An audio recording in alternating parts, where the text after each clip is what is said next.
नमस्कार, आप देख रहे हैं जनता टीवी और मैं हूं आपके साथ अभिषेक। आपको बता दें कि एक बड़े महंत जो कि प्रयागराज के थे उनका निधन हो गया है। अखाड़ा के महंत कहा जाते थे नरेंद्र गिरी, अब वो हमारे बीच नहीं रहे। देश भर में अपने बयान से सुर्खियों में रहने वाले अखिल भारतीय अखाड़ा परिषद के अध्यक्ष महंत नरेंद्र गिरी की संदिग्ध हालत में मौत हो गई। उनका शव अल्लाहपुर में श्री मठ बाघांबरी गद्दी के कमरे में फंदे से लटका मिला। खबर मिलते ही पुलिस अधिकारी वहां पहुंच गए। फिलहाल ये फांसी लगाकर आत्महत्या का मामला लग रहा है। पुलिस को घटना स्थल से 8 पेज का सुसाइड नोट मिला, जिसमें आनंद गिरी समेत 3 लोगों से प्रताड़ित होने का जिक्र है। उनके निधन की खबर फैलते ही मठ पर बड़ी संख्या में भक्त और श्रद्धालु भी पहुंचने लगे।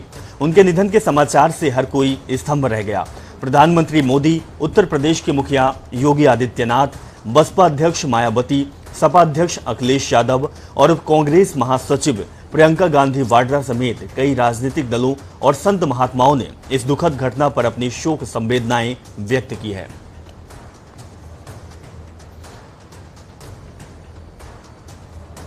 तो निधन पर शोक की लहर है। साधु संत महात्माओं की बात करें या फिर राजनीतिक लोगों की बात करें, हर कोई दुख जता रहा है। लेकिन ये हत्या है या फिर आत्महत्या है, ये गुत्थी अभी सुलझी नहीं है। संत नरेंद्र गिरी का पोस्टमार्टम होगा, उसके बाद ही पता चल पाएगा कि आखिर हत्या की वजह क्या रही। देखिए, जांच चल रही है, तरह तरह के बयान आ रहे हैं। एक बात तो सत्य है, सच है कि अगर ये आत्महत्या भी है तो किसी भयानक तनाव में हुई है। एक संत अगर तनाव में आते हैं तो कोई बहुत बड़ी बात होगी। उस पर जांच चल रही है, फॉरेंसिक जांच कराई जा रही है उनके पत्र की, कि उनका पत्र है कि नहीं है। सारी स्थितियों को देखा जा रहा है, राज्य मामला है कि अंतर्राज्यीय मामला है। जिस स्तर पर भी होगा, योगी आदित्यनाथ जी मुख्यमंत्री हैं, गृह मंत्री हैं, संत हैं, वो इसको खोद कर निकाल लेंगे सच्चाई क्या है, और जिस भी स्तर की कानूनी कार्रवाई की आवश्यकता होगी वो की जाएगी। प्रयागराज में कल महंत नरेंद्र गिरी के आत्महत्या के बाद आज सुबह से मठ में काफ़ी गहमा गहमी है। आपको बता दें, आज उनके अंतिम दर्शन करने के लिए सीएम योगी आदित्यनाथ स्वयं आ रहे हैं। साथ ही डिप्टी सीएम केशव प्रसाद मौर्य और कई मंत्री और साधु संतों के बड़ा जमवाड़ा होने वाला है। दरअसल 11 बजे से आम आदमियों के लिए भी महंत नरेंद्र गिरी के दर्शन कराने के लिए खोला जाएगा द्वार। उसके अलावा सबसे पहले वीआईपी मूवमेंट की बात करें तो प्रयागराज में CM Keshav Prasad Maurya, deputy CM Keshav Prasad Maurya और सीएम योगी आदित्यनाथ के साथ कई मंत्री भी आ रहे हैं। आपको बता दें, कल इस आत्महत्या के सामने आने के बाद महंत के अनुयायियों में यानी जानने वालों में काफ़ी निराशा आ गई और अब ये हत्या या आत्महत्या के बीच में गुत्थियां सुलझ गई है, उलझी सी नजर आ रही है। अब इसको सुलझाने का काम पुलिस कर रही है, क्योंकि पुलिस के हाथ जो पुख्ता सबूत लगे हैं उनको लेकर कई सवालिए निशान भी है। क्योंकि आत्महत्या किया संत ने तो क्यों किया, इसके पीछे क्या वजह रही, किसने आत्महत्या के लिए उकसाया और इनके पीछे कौन है वो लोग जिसकी वजह से उन्होंने इतना बड़ा कदम उठाया है। आपको बता दें, प्रयागराज के बाघांबरी मठ जो अल्लाहपुर स्थित है, यहाँ पर अपने कमरे में कल महंत नरेंद्र गिरी ने आत्महत्या कर लिया था। उनकी डेड बॉडी उनके कमरे में मिली थी। हालांकि उनके शिष्यों ने उनकी डेड बॉडी को उतार लिया था, जो कि एक क्राइम सीन की बात करें तो ये एक सही बात नहीं है। क्योंकि क्राइम सीन में जब भी कोई ऐसी चीज़ें होती हैं तो उनमें डेड बॉडी को उतारना नहीं होता है। लेकिन कई सवाल खड़े हो रहे हैं इस आत्महत्या को लेकर। कई सवाल ऐसे हैं जिनको गुत्थियां सुलझती नजर नहीं आ रही है। लेकिन इस आत्महत्या के मेन पीछे आनंद गिरी महंत का नाम आ रहा है। तो ऐसे को लेकर आनंद गिरी को भी गिरफ्तार कर लिया गया है। हालांकि अब इस पूरे मामले में क्या होना है, पुलिस के आला अधिकारी पूरी तरीके से जांच कर रहे हैं। उनका ये साफ कहना है जांच के बाद सारी चीजें स्पष्ट हो जाएगी और जो भी दोषी है उनके खिलाफ कार्रवाई होगी। कुल 7 पेज का सुसाइड नोट है। सुसाइड नोट में कई चीजों का जिक्र है और अब इन पूरी गुत्थी सुलझाने में पुलिस जुट गई है। आपको बता दें, आज प्रयागराज के आनंद गिरी महाराज को तो अरेस्ट करने के बाद कई लोगों को अरेस्ट किया गया है। साथ ही यहाँ पे अब deputy CM Keshav Prasad Maurya, CM Yogi Adityanath और कई मंत्री और सांसद आज अंतिम दर्शन करने आ रहे हैं। ये आपको ये बता दें, वीडियो जो बातें हैं सब कुछ किसी को कुछ समझ में नहीं आ रहा, लेकिन अब ये हत्या और आत्महत्या के बीच की गुत्थी पुलिस पूरी तरीके से सुलझाने में जुट गई है। आनंद राज, जनता टीवी, प्रयागराज। इसी बीच बड़ी खबर आ रही है, प्रयागराज पहुंच चुके हैं उप मुख्यमंत्री केशव प्रसाद मौर्य। बड़ी खबर आपको दिखा रहे हैं, नरेंद्र गिरी के अंतिम दर्शन के लिए केशव प्रसाद मौर्य पहुंचे हैं और उन्होंने अब शासन और प्रशासन के जो प्रशासनिक अधिकारी है उनसे बातचीत करने पर लगे हुए हैं। तो बता दें कि नरेंद्र गिरी के हत्या के बाद या उनकी मौत के बाद लगातार राजनीतिक लोग भी प्रयागराज पहुंच रहे हैं।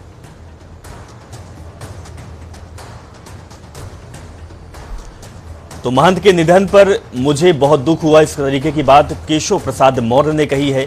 जरूरत के लिए हर जांच के लिए तैयार हैं, इस तरीके की बात उप मुख्यमंत्री ने कही। वहीं केशव प्रसाद मौर्य ने कहा कि जो भी दोषी होगा उसे सजा जरूर मिलेगी।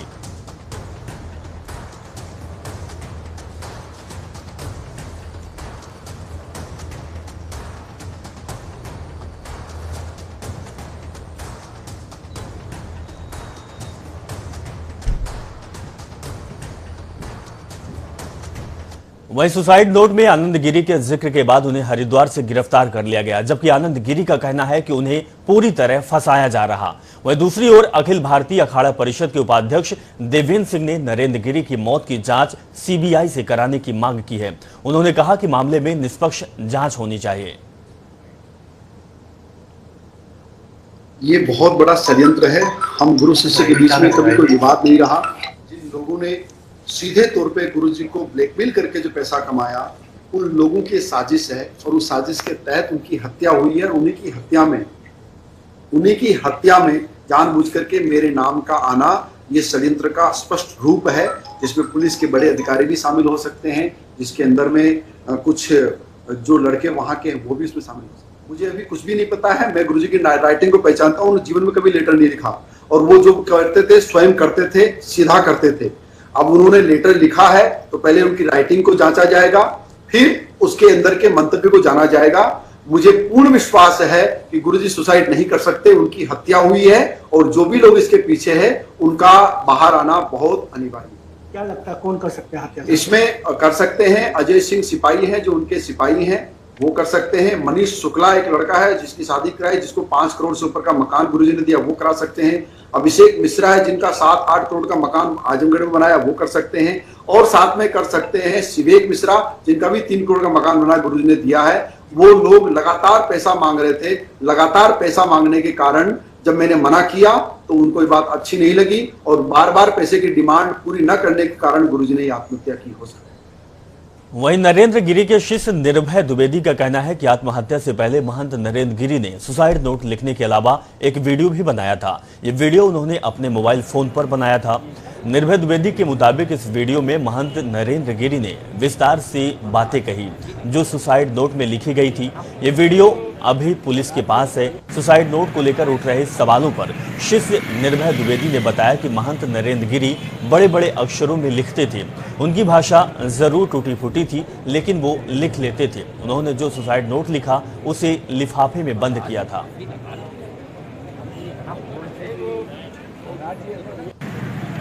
तो नरेंद्र गिरी की हत्या या मौत के बाद संतों का कहना है कि नरेंद्र गिरी बेहद आत्मबल के मालिक थे। ऐसे में वो कभी सुसाइड नहीं कर सकते थे।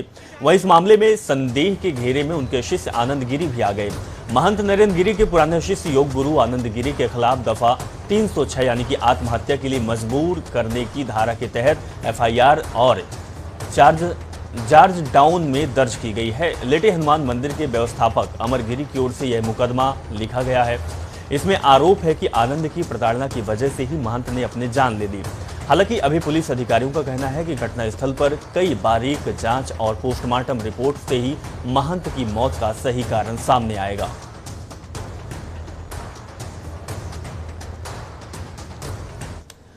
इसी बीच एक बड़ी खबर आ रही है। महंत नरेंद्र गिरी की संदिग्ध मौत का मामला सामने आया, जिसमें सीबीआई जांच की मांग को लेकर दायर होगी याचिका। हाई कोर्ट की वकील सुनील चौधरी ने दाखिल करने की याचिका बात कही है और जिले के डीएम और एसएसपी को हटाए जाने की मांग भी की गई है। तो बड़ी खबर आपको दिखा रहे हैं। अब जिले के डीएम और एसएसपी को हटाए जाने की मांग की गई है, साथ में सीबीआई की मांग भी उठाई जा रही है। आनंद राज हमारे संवाददाता प्रयागराज से लाइव जुड़ चुके हैं, उनके पास चलते हैं। आनंद राज, बड़ा मामला है, सीबीआई की मांग भी हो रही है और नए नए मामले और नए नए चीजें भी सामने आ रही है, क्या कुछ जानकारी अपडेट आपके पास है? देखिए, सुनील चौधरी सामाजिक कार्यकर्ता के अधिवक्ता भी हैं और कई जमीनी जुड़े मुद्दों को लेकर वो अक्सर इलाहाबाद हाईकोर्ट में पीआईएल दाखिल करते हैं। और कल के घटनाक्रम के बाद एक बार सुनील चौधरी ने फिर से इलाहाबाद हाईकोर्ट में एक पीआईएल दाखिल कर इस पूरे मामले की उच्च स्तरीय जांच की मांग की है और डीएम और एसएसपी को हटाए जाने की मांग उठाई है। हालांकि इस पूरे मामले में पहले से ही जांच चल रही है, जितने भी पुलिस के आला अधिकारी है इस पूरे घटनाक्रम के जांच में लगे हुए हैं और जांच में उनके जो भी चीजें है वो सामने आ रही है। हालांकि इस मामले में आनंद गिरी का भी बहुत बड़ा रोल है, तो उन्होंने भी अपने पक्ष रखा है और आनंद गिरी स्वयं कई लोगों पर आत्महत्या करने के लिए आनंद महाराज महंत नरेंद्र गिरी जी को उकसाने का आरोप लगा रहे हैं, उनको पे हत्या का भी आरोप लगा रहे हैं। हालांकि पुलिस के आला अधिकारी इस पूरे मामले की अभी जांच कर रहे हैं। उनका कहना है इस मामले में एक एक पहलुओं पर हम लोग जांच कर रहे हैं और जो भी दोषी पाएगा उन सब के खिलाफ कार्रवाई की जाएगी। फिलहाल अभी बागम्बरी मठ है जो अल्लाहपुर में है, यहाँ पर है। यहाँ पे डिप्टी सीएम के अलावा और कई लोग आ चुके हैं। डिप्टी सीएम भी इसी बात को कह रहे हैं कि इस मामले में पूरी उच्च स्तरीय जांच होगी और जांच में जो भी दोषी पाएगा उसके खिलाफ कार्रवाई की जाएगी। रीता बहुगुणा जोशी भी आई थी। जी आनंद, आपसे ये समझना चाहूंगा कि जिस तरीके की बात ये सामने आई है, आनंद गिरी का नाम आया, आनंद गिरी का बयान भी सामने आया, उनका कहना है कि कुछ लोग हैं जो उनको मारे हैं, उनका नाम भी लिया गया आनंद गिरी के द्वारा, हम दर्शकों को सुना भी रहे थे। और जो और महात्मा साधु हैं वो भी कहना है कि ये दूसरे लोग शामिल हो सकते हैं। आनंद गिरी का नाम आता है, जांच की बात कर रही है, लेकिन आनंद क्या सामने आ रहा है? सुसाइड नोट मिलना, उसमें क्या वाकई लोगों का क्या कहना है, पुलिस का क्या कहना है कि जो हैंड राइटिंग है वो नरेंद्र गिरी की है या किसी और की? और एक वीडियो भी सामने आया जो पुलिस के पास है, इस तरीके की बात भी सामने आई है। देखिए, एक चीज आपको बता दें कि प्रयागराज के महंत नरेंद्र गिरी एक अट्रैक्टिव आदमी थे और इंटरेक्शन रखते थे हर आदमी के साथ, तो उनका खुद का बहुत लोगों से जुड़ाव था। ऐसे में जो सुसाइड नोट आया है उस सुसाइड नोट में कई लोगों का नाम भी आ रहा है, तो पुलिस इस पूरे घटनाक्रम की जांच एक एक परत कर रही है। और जिस तरह का वीडियो निर्भय पटेल ने या निर्भय सिंह ने द्विवेदी ने दिया है, उस वीडियो की भी जांच चल रही है। पुलिस ने उस वीडियो को लिया है और अभी जांच कर रही है। यानी इस मामले में चलिए आनंद आपको रोकना चाहूंगा, बड़ी खबर आ रही है, बड़ी खबर हम दर्शकों को बता दे कि प्रयागराज से बड़ी खबर आ रही है। एयरपोर्ट पर सीएम योगी आदित्यनाथ पहुंच चुके हैं, तो आपको बता दें कि उनका कुछ ही देर में मठ पहुंचने वाले हैं सीएम योगी आदित्यनाथ। तो सीएम योगी आदित्यनाथ भी मौके पर मौजूद होंगे और अधिकारियों के साथ मुलाकात करेंगे, साथ में पूरे मामले की छानबीन में भी अधिकारियों को लगाएंगे कि आखिर मामला क्या है। सीएम योगी आदित्यनाथ पहले ही कह चुके हैं कि जो भी दोषी होगा कड़ी से कड़ी कार्रवाई की जाएगी। तो बता दें कि प्रयागराज के एयरपोर्ट सीएम योगी आदित्यनाथ पहुंच चुके हैं, अब कुछ ही देर बाद मठ पहुंचने वाले हैं और वहां पर अधिकारियों से मुलाकात करेंगे और साथ में नरेंद्र गिरी के दर्शन भी करेंगे। आनंद राज हमारे संवाददाता हमारे साथ लगातार जुड़े हुए हैं। आनंद राज, सीएम योगी आदित्यनाथ भी कुछ ही समय बाद मठ पहुंचने वाले हैं, क्या कुछ खलबली मच रही है? क्योंकि अधिकारियों से बातचीत करेंगे, क्योंकि मामला बहुत बड़ा है। देखिए, योगी आदित्यनाथ आज उनको 11 बजे तकरीबन आ जाना था और एयरपोर्ट पे अब आ चुके हैं। वो सीधा उनका जो काफिला है प्रयागराज के अल्लाहपुर बागम्बरी मठ पहुंचेगा और यहाँ पर जो महंत नरेंद्र गिरीदास जी हैं उनके अंतिम दर्शन करने के बाद वो मीडिया से भी रूबरू होंगे, मीडिया के सवालों का जवाब देंगे। और यहाँ पे बता दें, पुलिस के आला अधिकारियों से लेकर पूरा जिला प्रशासन सीएम की तैयारियों में लेकर जुटा है। सुरक्षा के पुख्ता इंतजाम किए गए हैं, बैरिकेडिंग लगाई गई है और अब नरेंद्र गिरी के अंतिम दर्शन करने के लिए कुछ देर में ही प्रयागराज के बागम्बरी मठ योगी आदित्यनाथ पहुंचकर खुद उनका दर्शन करेंगे और मीडिया से रूबरू भी होंगे और क्या चल रहा है इस मामले में, क्या हो सकता है, उन सारी बातों पे अभी सीएम भी अपनी बात रखेंगे। फिलहाल बिल्कुल आनंद, तो कहीं ना कहीं सीएम योगी आदित्यनाथ पूरे मामले पर खुद ही संज्ञान लेने वाले हैं। हालांकि वो प्रयागराज पहुंच भी चुके हैं, एयरपोर्ट से अब कुछ ही समय बाद मठ पहुंचेंगे और पूरे अधिकारियों से बातचीत करेंगे। मामला क्या है, इस हत्या के पीछे, इस मौत के पीछे की वजह क्या है, क्या आत्महत्या है या फिर हत्या की गई है, इस पर भी अधिकारियों से बातचीत करेंगे और हर तरीके की छानबीन और जांच पड़ताल के लिए सरकार और प्रशासन सक्रिय है। चलिए अब खबरों का रुख करते हैं। उत्तराखंड में कोविड की वजह से 1.5 साल से अधिक समय से बंद कक्षा 1 से 5वीं तक के सरकारी और निजी स्कूल आज से खुल गए। शासन के आदेश के बाद विभाग की ओर से स्कूलों को खोले जाने को लेकर सभी तैयारियां पूरी कर ली गई। शिक्षा निदेशक रामकृष्ण उनियाल के मुताबिक सभी स्कूलों को SOP पूरी तरह से पालन करना होगा, ये निर्देश भी दिया गया। अधिकतर सरकारी स्कूलों की कक्षाएं 3 घंटे चलेगी। प्रदेश में कोविड संक्रमण के बढ़ते मामलों को देखते हुए प्राथमिक स्कूलों को बंद कर दिया गया था। अब स्थिति कुछ सामान्य होने के बाद शासन की ओर से स्कूलों को खोलने का आदेश जारी कर दिया गया है। वहीं शिक्षा निदेशक के मुताबिक स्कूल बंद होने की वजह से बच्चों की पढ़ाई पर इसका असर पड़ा है।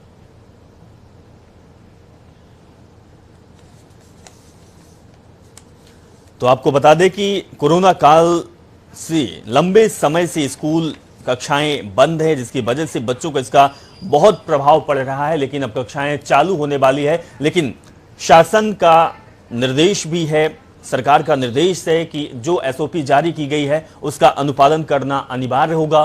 सोशल डिस्टेंसिंग बनाकर रखना होगा और 3 घंटे तक ही कक्षाएं चलेगी, ये बात भी सामने आ चुकी है। और सबसे बड़ी बात है कि छात्र हो, शिक्षक हो या फिर अभिभावक हो, कोरोना गाइडलाइन का पालन करना अनिवार्य होगा। वैक्सीनेशन की बात भी सामने आई है।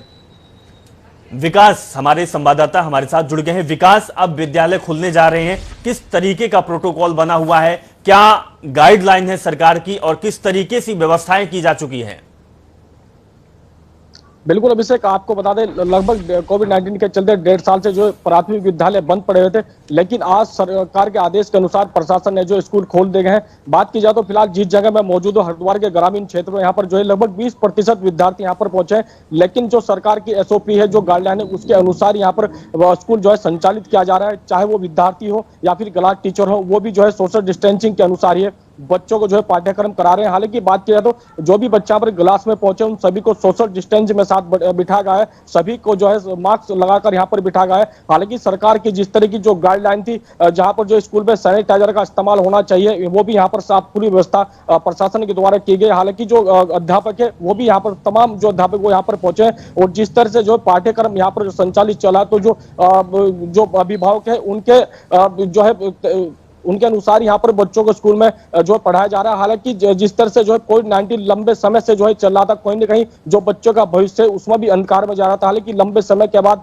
1.5 साल पूरे बीतने के बाद कोविड-19 के बाद आज जो है प्राथमिक जो विद्यालय है उनको आज खोला गया है। अभिषेक जी, अगर विकास से बात करें तो अभिभावकों का क्या कहना है? बच्चों को स्कूल भेजना, क्या वो सुरक्षित महसूस कर रहे हैं या फिर नहीं कर रहे हैं? और शिक्षकों का क्या कहना है, क्योंकि कहीं ना कहीं खतरा हर किसी को है, सावधानी हर किसी को रखनी है। विकास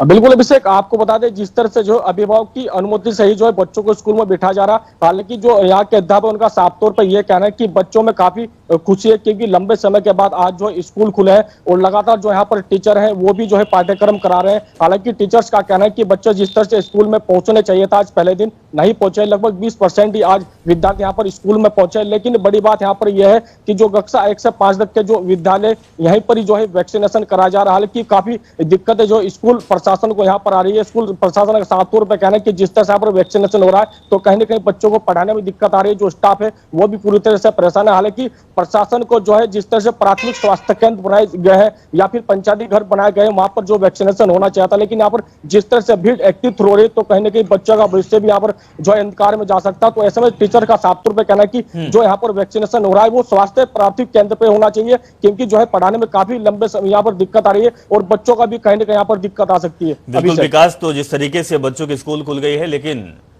अभी भी कहीं न कहीं लोगों को डर है और डर के साए में लोग बच्चों को स्कूल भेज रहे हैं।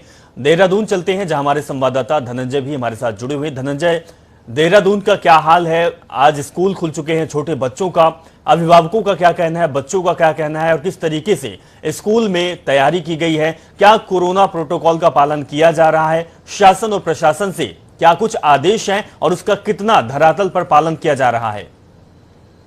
जो है गौरवपुर है, राजधानी देहरादून का स्कूल है, राजकीय प्राथमिक विद्यालय है। मैं इस समय वहाँ पर हूँ और मैंने भी यहाँ पर जो यहाँ के जो प्रिंसिपल है उनसे बात की है, क्योंकि देखिए जिस तरीके से 1.5 साल से जो है स्कूल बंद पड़े हुए थे, उसके बाद आज कहीं ना कहीं जो है जो सरकार ने किया है उसके बाद स्कूल खुले हैं, लेकिन 2 शिफ्टों में स्कूल यहाँ पर चल रहे हैं। कक्षा 1 से 5वीं तक के स्कूल चल रहे हैं। और मैं ये कहना चाहता हूँ कि मेरे साथ अभी यहाँ पर सामने देख सकते हैं कि ये जो बच्चे हैं वो बच्चे यहाँ पर पढ़ाई कर रहे हैं। और ये आप देख सकते हैं कि छोटे बच्चे बच्चे हैं और ये कल हमारे साथ में है। मैं प्रिंसिपल साहब से थोड़ा सवाल पूछना चाहता हूँ। प्रिंसिपल साहब किस तरीके की आपने यहाँ पर आज स्कूल खुले हैं पहली बार, किस तरीके आप देख रहे हैं? नहीं, बहुत अच्छा लग रहा है और बहुत खुशहाली है। हम लोग के बीच में चहल पहल हो गया और हमारे जो बच्चे विद्यालय में आए उससे हम लोग भी लाभान्वित हो गए और अच्छा लग रहा है बच्चों के साथ में रहने के साथ। तो देखिए जिस तरीके से जो प्रिंसिपल है साफ तौर पर कहने का अच्छा लग रहा है, लेकिन देखिए आपको मैं एक बात बताना चाहूंगा कि आज उत्तराखंड के अंदर 3,000 से माफ कीजिएगा 3,63,000 बच्चे जो है प्राथमिक विद्यालयों में पढ़ रहे हैं। आज जो क्लास खुली है, लेकिन यदि प्राइवेट स्कूलों की बात करेंगे बिल्कुल धनंजय, तो कहीं ना कहीं खुशी तो हर किसी को है और लगता भी है कि बच्चे हमारे पढ़ें और आगे बढ़ें, लेकिन खतरा अभी टला नहीं है। सावधानी रखना बहुत जरूरी है। धनंजय और विकास, बहुत बहुत शुक्रिया, आप ग्राउंड रिपोर्ट दिखाए, जानकारी साझा की। तो अब स्कूल तो खुल गए हैं, लेकिन अभिभावकों को और शिक्षकों को और बच्चों को सावधानी रखना बहुत जरूरी है। जनता टीवी की अपील भी है कि आप लोग सावधानी रखें और सावधानी के साथ ही बच्चों को स्कूल भेजें। फिलहाल इस बुलेटिन में बस इतना ही। आप देखते रहें जनता टीवी। नमस्कार।